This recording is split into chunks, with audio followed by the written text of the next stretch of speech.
If you want to increase your personal magnetism and become more attractive, there's a form of charisma that's 100% ethical, non-manipulative, and even spiritual. That's also the most powerful form of charisma. To develop it, we need three main things, and that's what we'll talk about in this video. Whether we like it or not, we tend to be attracted to charismatic people like night butterflies or attracted to light. We tend to like them, to listen to them, and to want to be around them. So if you're going to make a positive impact, or if you have an important message to share, increasing your personal magnetism will help you spread that message and will help you make that positive impact. It'll also bring more interesting opportunities to you.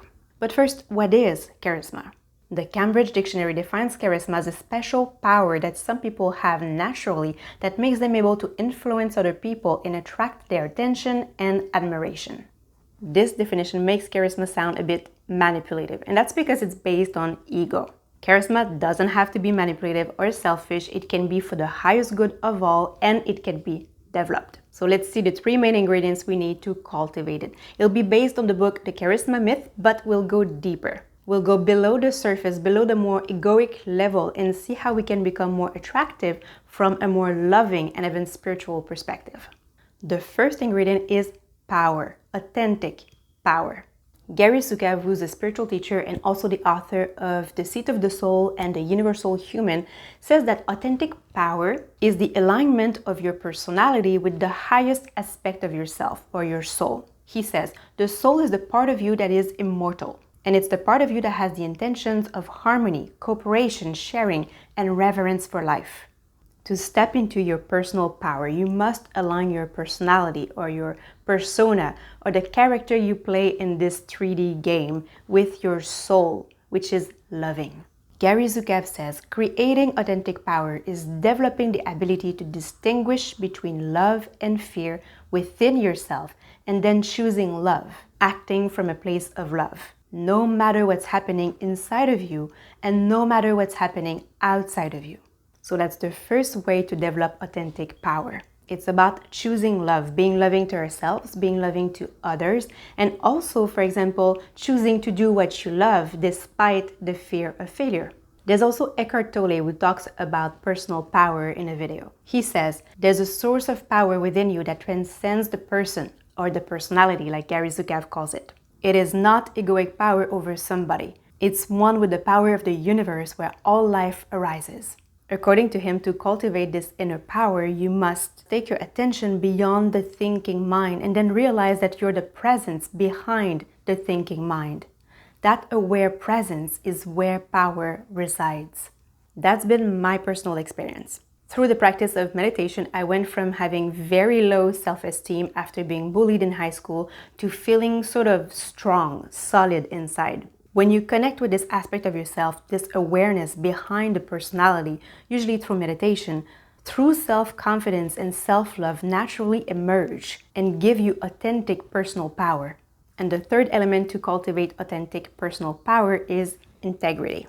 And I'm not just talking about acting according to our values, but more about being in touch and following our inner guidance. I believe that the biggest lack of self-respect is when we don't follow our inner guidance and instead follow what other people say we should do. When you make it a habit of trusting your inner wisdom and following your inner guidance, despite what other people say or think, you feel powerful inside. The difficulty here is to be in touch and be able to feel your inner guidance. Again, the best way I know is through meditation, by practicing meditation regularly. There's also a book you could read. It's called Your Inner GPS. Let's move on to the second ingredient to increase our personal magnetism, and it's warmth. In The Charisma Myth, the author says that warmth comes across when we genuinely care for the well-being of others. Warmth is what makes other people feel safe and comfortable in our presence. When you exude warmth, people tend to trust you more. On the contrary, judging people and lacking compassion can make others feel extremely uncomfortable and even unsafe around us. I'll share 2 simple ways to cultivate warmth. The first thing is curiosity. Genuine curiosity, like when we really try to understand someone's perspective and not try to prove them wrong, can be a powerful antidote to judgment. The second thing is the most powerful, and it's the application of the Vedic word namaste. If you've been to a yoga class, you've heard the teachers say Namaste to conclude the practice.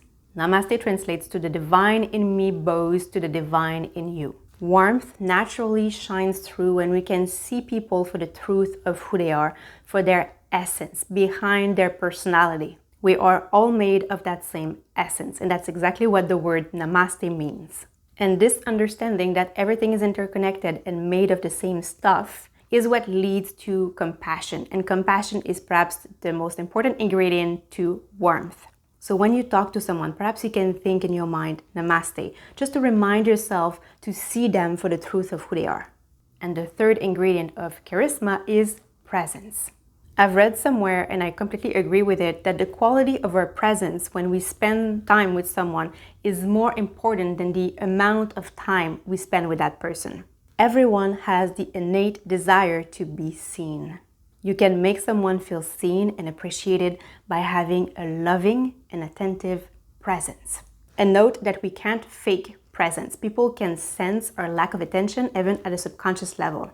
In the charisma myth, the author says if you're not fully present in an interaction, there's a good chance that your eyes will glaze over or that your facial reactions will be split-second delayed. Since the human mind can read facial expressions in as little as 17 milliseconds, the person you're speaking with will likely notice even the tiniest delays in your reactions. So it's best to keep our phones out of sight when we're having coffee with someone, and even avoid surfing the web when talking on the phone, because people can feel our lack of presence even on the phone. And another way to be fully present when we're with someone is to listen with the intent to understand, not to reply. Thinking of a response automatically takes our attention away and the person can sense it. And being fully present will make you stand out. Olivia Fox-Cabane wrote, "The ability to be fully present makes you stand out from the crowd. It makes you memorable." When you're fully present, even a 5-minute conversation can create a wow effect, as well as an emotional connection. Can you think of someone who has a high degree of loving charisma? I can think of Oprah. She has authentic power, warmth, and presence. And you and I can cultivate these qualities too. What I call love-based charisma is about love. Love is the highest frequency in the universe, and a high frequency means more energy and more magnetism. It makes you more attractive for the highest good of all. Let me know what you think in the comments. Thank you very much for watching until the end. I wish you a beautiful day, and I'll see you next week.